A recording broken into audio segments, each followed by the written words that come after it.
Welcome everybody to the Latin Nerds Network. My name is Jose and this is my review for Red One, the newest, hopefully classic Christmas film. We'll sit along next to the likes of A Christmas Story, Christmas Carol, and of course Die Hard. I don't care what anybody says, one of the greatest Christmas films ever made. That's just the way it is. If you don't like it, too bad. But I digress because Red One here stars the man, the myth, the legend, the guy dubbed movie ketchup because he makes everything taste better. That is, of course, Dwayne Johnson, The Rock, who in this case he plays the leader, the head of security of the organization they called Elf. Of course, he's there to make sure things go right for Christmas Eve, make sure Christmas goes without a hitch, and of course protect the one Saint Nick, who's played by J.K. Simmons. And one day he gets kidnapped by someone of unknown origins. Chris Evans here, who plays kind of a con man, very shady individual, a thief, tech savvy, who is capable of tracking people, right? He's very good at that, finding people. And unbeknownst to him, he pulled off a job which has led to the kidnapping of Saint Nick. Dwayne Johnson, his crew, another organization who specializes in mythology, keeping mythology creatures in order, or whatever the case is.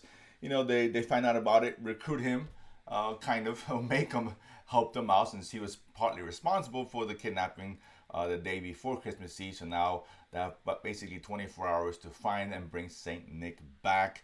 I like the premise, interesting premise. It's very cool, and in terms of something unique for Christmas. They had a lot of great. I'll say this for the movie because there's a lot of really cool mythology in here. The lore was built up was very interesting, and I really like that about the film, how they presented the inner workings of the North Pole and all that, Krampus and who he really is. All that really worked for the film. But overall, is this the next Christmas classic? Nope. But it's not dog shit. I mean, I don't know, that's a great endorsement. Red One, it's not dog shit. Go watch it.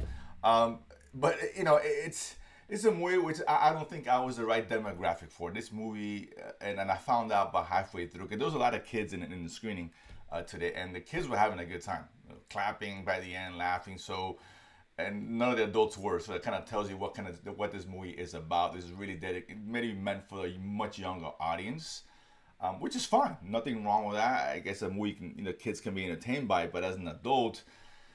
This movie, listen, it has some moments. There's the Krampus scene is really cool. I like that a lot. That's one of the few scenes I actually laughed, but I didn't laugh very much beyond that. A little giggle here and there. I guess it's a moments that was funny and all with Chris Evans, but ultimately it kind of falls flat in terms of the humor. This is built as a comedy, thriller, action, whatever.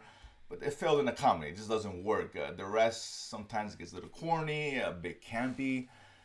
And it just didn't quite come together, particularly with this cast and particularly with this premise, right? And I like the premise. It's cool, the villain and who she is and what she's trying to do. All that really works, and that really keeps the movie afloat because it really keeps you interested in what's going on. But it's just a collection of kind of from scene to scene and ridiculous situation to next ridiculous situation at times. Sometimes it's funny, very rarely. But most of the time, things just kind of fall flat. And I think it's things, again, kids will probably enjoy it more than the adults. And that's really the best thing I can say about it. That, it's not dog shit. And I wasn't kidding about that. But at the same time, it's not a very great film, to be honest. It's not one where I would say go to the theaters and watch. I mean, if you want to take your kids out, I get it. But if you're not taking your kids, you're probably better off watching it at home. I think there's an MGM Amazon film, so it'll probably be on Prime sooner than later, if I'm not mistaken. So there's one at home. Sure. We're not quite at Christmas season yet. I know it's the beginning and Netflix will vomit out 100 Hallmark-ish type of Christmas films. But, I guess Amazon is trying to get into that business as well. This has the big stars, and that's great. Those stars might get you in the door. But what's going on may have you leaving out that door sooner than you want to. That's why I would say watch it at home. Wait till it's really Christmas and kind of maybe get a little more into the mood of it. Because it is a Christmas film and there is some good things about it. It's just not enough for me to say go to the theater. It lacks that punch. It lacks some real great comedic timing. And Chris Evans and The Rock are fine. I didn't feel that chemistry between them. Chris Evans is kind of wasted at times. Those moments that try to get you that emotional punch towards the end just didn't. It fell flat for me. I don't think it was built up enough, particularly from Chris Evans' side. What The Rock goes through and his arc was better, and that was handled better, and I like that. But again, by that time it was too little too late to really save the film, to give it anything more in action than just a passable watch. So Red One, not dog shit. Yeah, watching at home for sure, not the worst thing I've ever seen, of course. But ultimately, judge for yourself. Go to the theater and watch it. If you do, comment below. Let me know what you guys thought. And if you haven't done so already, subscribe below and feed money to go to the movies and talk about it afterwards. See you guys next time.